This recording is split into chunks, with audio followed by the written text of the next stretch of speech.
Nah, ini sudah pasti banyak yang penasaran nih tentang mitos yang tadi nih dok, belum dijawab.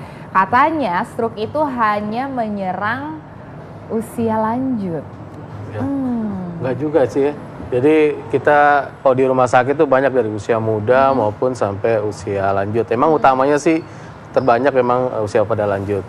Tapi kalau usia muda misalnya ada kelainan jantung yang tidak tertangani dengan baik, biasanya dia bisa lanjut menjadi stroke. Jadi ini fakta atau mitos dok? Mitos. Mitos. Jadi orang muda juga bisa, hati-hati ya. Orang muda juga bisa, tentunya orang muda yang berisiko nih dok. Nah kita bicara risiko, risikonya apa aja nih dok? Ya risiko banyak, terutamanya biasanya gaya hidup sehat ya, olahraga tidak teratur, merokok ya. Itu paling utama sih pada usia muda adalah merokok biasanya. Itu yang menyebabkan stroke dia pada usia muda. Nah ngomong-ngomong mengenai tadi ya penyebabnya tadi itu, banyak masyarakat yang ceritanya sudah mengetahui dari selebaran mungkin dari media lini massa ya yang udah memberitahukan mengenai oh ini katanya penyebab stroke ini, Nah coba kita lihat pertanyaan masyarakat berikut ini. Nama saya Suci. Beredar di masyarakat itu informasi bahwa pada penderita stroke itu pertolongan pertamanya adalah dengan menusuk-nusukan jarum di ujung-ujung jari. Hal tersebut mitos atau fakta ya dok? Oke itu tadi dong, pertanyaan langsung mitos atau fakta bahwa pertolongan pertama pada stroke itu tusuk jarum di jari. Ayo mana jarum? Itu mitos ya. Itu mitos sangat menyakitkan ya untuk buat pasien stroke ya. Sebaiknya adalah tadi tolong diingat begitu ada gejala stroke timbul segera ke rumah sakit. Rumah sakit ya dok. Nah kenapa Dan segera ke rumah brain sakit ya? Karena mungkin dokter bisa menjelaskan nih ke masyarakat ada golden period. Ya, kalau pada kasus tertentu seperti stroke yang disebabkan karena sumbatan, itu ada golden period di bawah 3 jam. Di bawah 3 jam. Ya, di bawah 3 jam kita masih dapat menyuntikkan obat yang bisa melisiskan sumbatannya. Iya, makanya harus segera ke rumah sakit ya dok ya. Biasanya kadang suka dikerok dulu, dipijet dulu, atau tadi ditusuk jarum dulu. Nah itu boleh nggak tuh dok?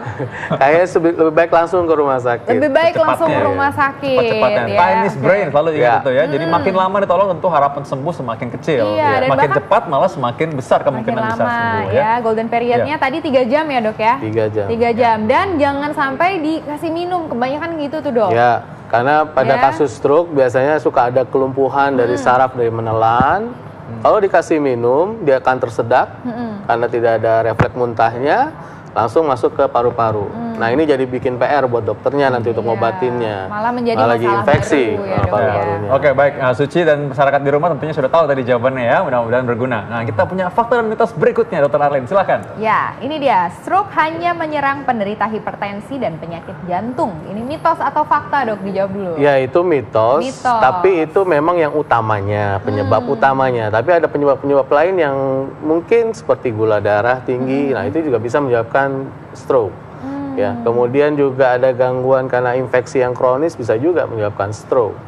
Ya, jadi nggak semuanya hipertensi atau penyakit jantung menyebabkan stroke. Ada penyakit-penyakit yang lain juga bisa menyebabkan stroke. Oke, berarti tentunya seperti tadi penyakit yang lain, gula darah tinggi, berarti harus dikontrol ya dok ya. Nah, hipertensi juga harus dikontrol. Ini berhubungan sekali Dr. Arlene dengan fakta atau mitos berikutnya ya. Katanya stroke tidak dapat dicegah, mitos atau fakta? Itu mitos. Karena stroke bisa dicegah. Ya, dengan kita mengontrol gaya hidup dan kontrol faktor risiko kalau memang sudah ada, nah itu bisa mengurangi angka kejadian stroke. Dan biasanya kalau pasiennya terkontrol, apabila dia terjadi stroke, stroke-nya juga lebih ringan dibandingkan kalau dia tidak mengontrol faktor risikonya. Nah ini penting sekali aku rasa, dan juga tentunya ada juga bagaimana caranya mendeteksi secara dini ya. Misalnya ada kelainan-kelainan misalnya di otak, ada kelainan bawaan, aneurisma misalnya gitu dok. Kalau CT scan sebetulnya atau apa, gimana dokter bisa jelaskan lebih lanjut? Lebih baik kita adalah menemukan faktor risiko yang ada di tubuh kita. Jadi selain dari mencegah dengan gaya hidup atau lifestyle yang sehat, kalau kita sudah itu, ya mungkin kalau kita lihat medical check up rutin, biasanya kita lakukan kalau udah usia di atas 30 atau 35 tahun, lebih baik medical check up rutin 6 bulan sekali. Nah, kita bisa filter ya, apa kira-kira menjadi faktor risiko kita menjadi gangguan penyakit pembuluh darah. Jadi lebih baik tahu lebih dulu ya berarti kan? Karena orang banyak, Dr. Arlene, orang banyak takut ke dokter katanya karena nanti katanya, oh ini masih sehat kok ngapain ya pergi-pergi gitu. Iya, malah takut malah nanti terjadi stroke baru kejadian. Jadi mitos berikutnya, silakan Dr. Arlene. Mitos atau fakta nih dok, bahwa sering sakit kepala merupakan gejala awal stroke. Ya itu mitos, tapi pada kasus stroke perdarahan memang bisa terjadi gejala sakit kepala. Ya. Tapi tidak semua stroke diawali oleh gejala sakit kepala. Ya. Kadang-kadang tiba-tiba lumpuh mendadak, itu gejala stroke-nya adalah lumpuh mendadaknya itu, bukan sakit kepalanya. Oke, bisa juga sakit kepala karena kurang tidur. Nanti orang malah kepikiran terus jangan-jangan saya stroke. Enggak ya dok? Ini demam Piala Dunia nih sekarang. Oh iya, demam Piala Dunia. Kurang tidur kebanyakan tidur. Atau kebanyakan olahraga katanya bisa menimbulkan stroke. Wah ini harus diluruskan ya. Iya nih dok. Ya tergantung memang, kalau memang ada keluhan dari mungkin dari gangguan kardiovaskulernya, dia bisa menyebabkan stroke. Tapi olahraga berlebihan juga kurang bagus ya. Sebaiknya kita menjaga ritme olahraga kita. Memang ada batasnya itu ya, 1 jam sehari ya. Nah itu lebih baik untuk dilakukan. Nah ini kalau bagi berlebihan nih, orang-orang yang demen mungkin tarung bebas atau pelari maraton jadi takut nih. Gimana dok kelebihannya? Berlebihannya gimana dok misalnya? Ya mungkin di luar batas limit fisiknya itu yang mungkin berlebihan, yang kita tidak inginkan ya. Gitu. Harus tahu batasnya. Berarti saya juga udah tahu kok limit saya. Biasanya saya kira-kira baru lari 1 meter, 2 meter, oh udah capek kayaknya. Yang paling sering kan itu ya.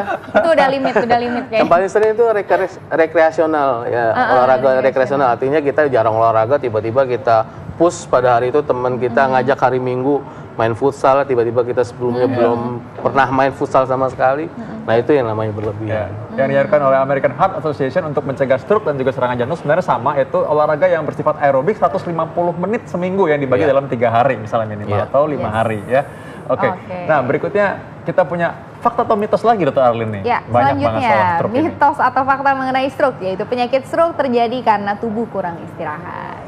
Ya itu juga bisa menyebabkan terjadi. Mitos atau fakta dong? Ya itu bisa fakta. Bisa fakta. Ya. Karena kalau tubuh kita kurang istirahat, ya, dimana tekanan, kalau dia punya faktor risiko hipertensi, biasanya tensinya akan semakin meningkat. Nah semakin meningkat itu menyebabkan dia akan bisa terjadi stroke. Nah, ada yang pertanyaan yang menarik sebenarnya bagi masyarakat ya. Mereka sering menanyakan bahwa ada istilah stroke ringan dan stroke berat. Nah, dokter bisa berikan pencerahan pada masyarakat mengenai hal ini?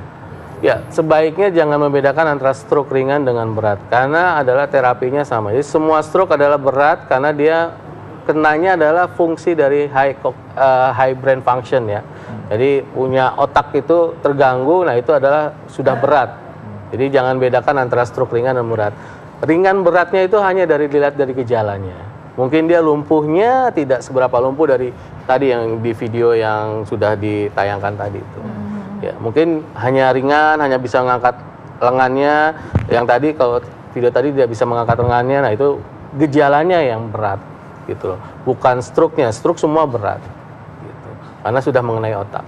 Oke, nah ini terakhir nih dok, masyarakat perlu dijelaskan lagi bahwa apakah stroke bisa disembuhkan? Iya. Ya, stroke bisa disembuhkan. Kembali normal? Iya, ada kasus-kasus yang bisa disembuhkan dan kembali seperti normal. Jadi tergantung pada saat kita datang pada keadaan akut, ya, pada saat kejadian kita datang di bawah tadi, onsetnya di bawah 3 jam, masih ada tindakan yang bisa kita lakukan, masih ada obat yang bisa kita berikan untuk meluruhkan dari sumbatan tadi, gitu. Tapi beda kasusnya kalau dia perdarahan, itu tidak bisa kita berikan obat-obatan seperti itu.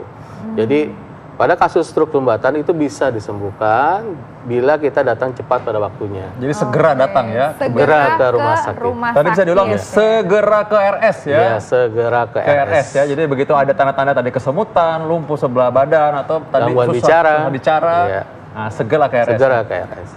Oke, nah untuk transportasi nih dok, biasanya kan kadang pasien nih datang dibawa bukan pakai ambulans, dibawa dengan keadaan yang seadanya aja, keadaan seadanya dan kendaraan yang ada aja. Nah baiknya seperti apa nih posisi transportnya? Ya transport sih sebaiknya ya nggak mungkin pakai motor kali ya. Jadi kalau pakai mobil pasti itu lebih baik dibandingkan kalau kita cuma ada motor. Baik ada kendaraan yang pasiennya bisa berbaring untuk di tempat transportasi itu untuk menuju ke rumah sakit lebih cepat. Perlu diganjal bantal dok? Nggak ada masalah. Tidak ada masalah ya dok ya, tidak ada masalah. Oke. Baiklah, aku rasa ini bisa menyimpulkan bahwa stroke ini sebenarnya lebih baik dicegah ya sebenarnya. Jadi kita penting untuk segera mendeteksi apa aja kelainan dan kita penting untuk medical check up. Dan yang kedua harus jaga makanan sehat dan juga tentunya rajin olahraga dan jangan merokok tadi ya. Nah, tentunya kalau bagi orang-orang yang sudah menderita stroke, motivasi dari keluarga itu sangat penting sebenarnya. Iya, betul sekali. Tentunya motivasi dirinya sendiri untuk bisa kembali normal seperti yang tadi dokter bilang ya, bisa kembali normal, kita mengikuti program rehabilitasi yang rutin, yang rajin dan yang benar ya. Oke. Terima kasih banyak dokter. Sama-sama. Taufik.